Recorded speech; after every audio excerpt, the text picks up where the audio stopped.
After this brilliant idea, I never prepared ground beef any other way again.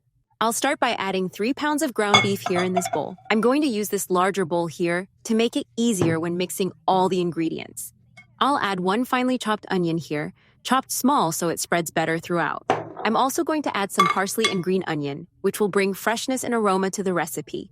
2 whole eggs. I'm going to add some salt here, adjusting later to your taste. 1 teaspoon of garlic powder, which gives a special touch to the seasoning. 1 teaspoon of paprika, a pinch of black pepper, to balance the flavor and add a little heat. I'll also add 3.5 ounces of breadcrumbs, and the little secret here, a little less than half a cup of cola soda, which will make everything even juicier. Using my hands, I'm going to mix all these seasonings into the meat, combining everything very well.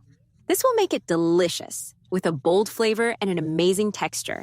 I'll show you how I prepare this delicious ground beef at home whenever I want a practical and tasty meal. I prepare this meat at least once a week. It's become a tradition around here because everyone loves it and always asks for more. We mix everything well until all the seasonings are fully incorporated. And now we're going to cut a bottle here to prepare our recipe in a different way. I'm going to use this clean, dry plastic bottle. I'll cut it carefully to shape our molded meat, and I'll cut off this top part of the bottle, where the neck is. Done! It's now ready for us to use. I'm going to build the recipe directly inside the bottle, organizing the meat inside the bottle to avoid air gaps. I'm going to grab a cube of cheese. I'll place it inside, centered in the middle of the meat, and I'll cover it with more meat on top, pressing down again. I'll add the meat in layers, alternating with cheese cubes. I'll add a bit more, always shaping it well. Add another cube of cheese here, being generous with the filling. And I'll keep adding meat until the bottle is completely filled. Fill the entire bottle, making it compact. I'll use up all the seasoned meat I prepared.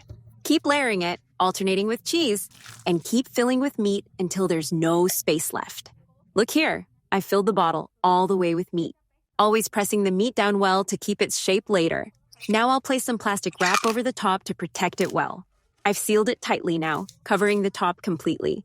I'll place it in the freezer for 3 hours. I've already taken our meat out of the freezer, and it's ready to be unmolded.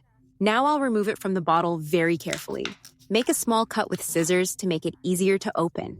And I'll cut it open to remove the meat without breaking it. I've finished cutting, and now I'll carefully remove the bottle. Like this, keeping the shape intact. And now, we're going to slice the meat into portions. Look here, we'll cut carefully to keep the filling in the center.